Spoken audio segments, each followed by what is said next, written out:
Hello, what's up? I'm Brian here doing another video for you guys, and this time I'm reviewing the Transformers Generations Earthrise War for Cybertron Wheeljack. Now, some people might be confused. Why are you doing a review for a figure when you do that on your main channel and you do elaborate things, you do editing and stuff like that? Well, on this channel I like to do basic reviews because they're quicker to put out. And also, maybe some people just want my general opinion about a figure and not be distracted by jokes or whatever. You know, just straight up, hey, here's Wheeljack, let's go ahead and talk about it. So here he is. He is a Lucina something car. I'm not an expert on cars, so I don't know. I'm pretty sure some guy is going to comment, it's this type of car. Even though I could research it myself, so don't worry about it. But it's a car. It's white, it's got green and red. You know, it's pretty much inspired by his original Generation 1 counterpart. There are some differences in the tampos, and there are a lot of them. A lot of which I'm not going to pick out. I think some are in Cybertronian, but you can, of course, pinpoint the 638 on the side. The black, the red, and the green looks very nice. It's got peach-colored wheels, which some people don't like, but I think it really stands out from the entire toy, and I actually do kind of like it. So you can see the little rocket launcher on the top, and when I mean little, I mean yes, it is very small. I wish it was much larger than what we've got, but I think it's okay. I wish the missile could come off, that would be neat, but otherwise it's just got a tab at the bottom and a peg right there. I don't think, yeah, you can't attach it from the tab, but of course by the peg. At least it's not distracting from the overall toy if you want to plug it into there. You can almost messed that up. You can plug it onto the back here if you want. And there are two portholes on the back there. If you detach the spoilers, there are two peg holes on the top there as well. So if you want to use that, you can go ahead and do so. So if you want to take off the entire spoiler, I'm not sure if they're going to use that for a future remold, but yeah, you can do that. I do like how sleek it is. It's very small on, you know, the height itself, and I do like that because it looks like the wind will just go whoosh, so that's very nice. Just the overall design is very cool. I like it. I like the molding, texturing, detail. The one thing I don't like is the windscreen that breaks up, but that's mostly due to the transparent plastic breaking up from the transformation joints, so you know, I'm not going to complain too much about that. And even underneath, you can really just see the head. Everything else seems to be pretty fine. I mean, yeah, the hands are right there, but not too bad. So with that out of the way, let's go ahead and get through the transformation. I don't have my other Wheeljack, the original Generations 1 in alt mode, so I can't really do a comparison.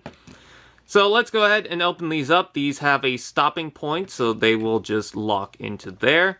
You move those out of the way, you bring these out, which by the way, the white paint right here is different than the molded plastic, but that seems to be the only area that contains the white paint application for the alt mode, so it's not too distracting. It is there, but I mean, I almost completely forgot about it, so not really too big of a deal.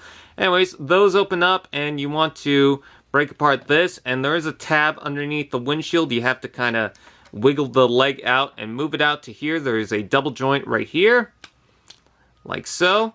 And then take this part of the windscreen and completely pop it off. No, that's not what you're supposed to do. You're supposed to just turn it down and then tab that into place. Turn that down and then tab this into place. It will get out of the way. Take the leg and you want to fold that up. And as you do that, you want to untab it from the side joint so you get that side tilt. Do the same thing to the other side, like so. Bring that back, but don't tap that in. And there you have some little legs, like so. Move that up just a bit. You're going to want to rotate it from this joint, not the waist, because that will carry the windscreen. You want to bring the arms out and down, like so. They will tab into these sections, like so. Bring up the head, and that will lock into place. When you want to rotate the head back, I usually try to get the back of the head and try to get the tab, and then fold that down, because it is incredibly tight, especially when you just get it out of the packaging. Also, this just came off. I got a little worried there because I thought it was a pin, but no, it just locks into place. Anyways, this will come up. things don't really pop off as often as it is right now. I don't know why it's doing that. But anyways, next what you want to do is rotate the elbow and rotate the hand. Rotate the elbow, rotate the hand. And there you have Earthrise Wheeljack in his robot mode, and I gotta say he looks pretty cool. He definitely looks the part of Wheeljack, and I'm really liking that. There are some problems with him, though, that I will get into, but he looks pretty decent, especially if you are a Wheeljack fan. Yeah, I definitely do like how this came out.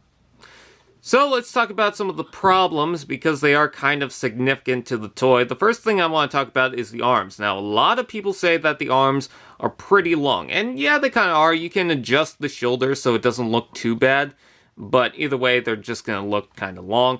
I think that's probably a nod to the Generation 1 toy, because I remember the old original toy, I don't have it, having really long arms. I could be entirely wrong about that, but if that's the case, I guess it's an okay reference. It doesn't really bother me overall with the toy, so, I'm not too concerned about that.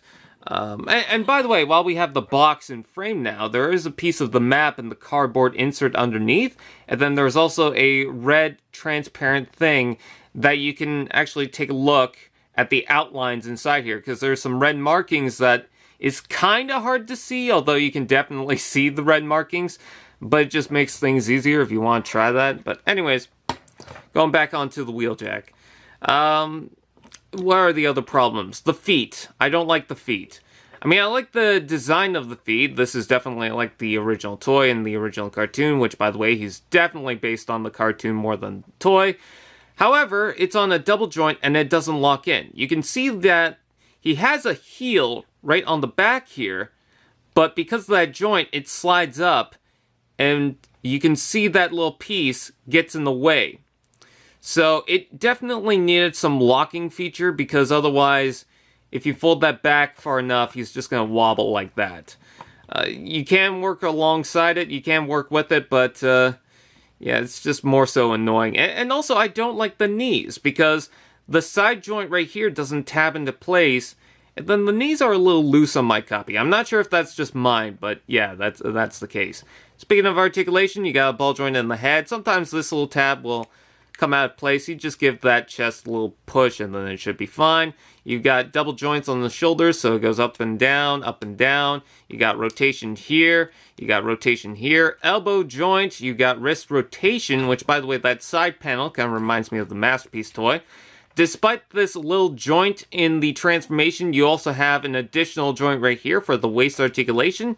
Legs go forward and back, out and in, rotation below, knee joint, and of course all the joints in the foot, including the tilt. You also got little wings that can move if you want that. And by the way, they are super small. I wish they were a little bit bigger. That head sculpt is definitely Wheeljack. I'm very impressed by that. I think the ears could have been longer, but otherwise, you know what? That is totally Wheeljack, and I am loving that. So with the rocket launcher, you can plug that on the side, of course. There's a hole on the side here, hole on the side here. You could take these wings off and use the hole there. There's a hole here, so not on the side, which is good because you got all these tampos, and then holes on the feet.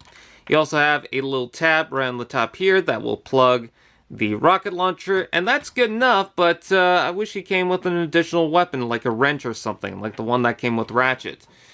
So, little comparison. We gotta bring out the original Wheeljack. I like the white on this more than that, but, I don't mind this. It kind of looks a little old, nostalgic, so I kind of like this. I like how the windscreen is much shorter, thanks to that little transformation little trick, but I definitely like this Wheeljack a little more than this. I mean, I like the personality, the traits, and the redesign of this Wheeljack, but there are a couple of flaws with that too, like the chest and, certain things, and it's a lot more lumpy compared to this. This is just straight up Wheeljack, and it looks like the cartoon. So I really do like that.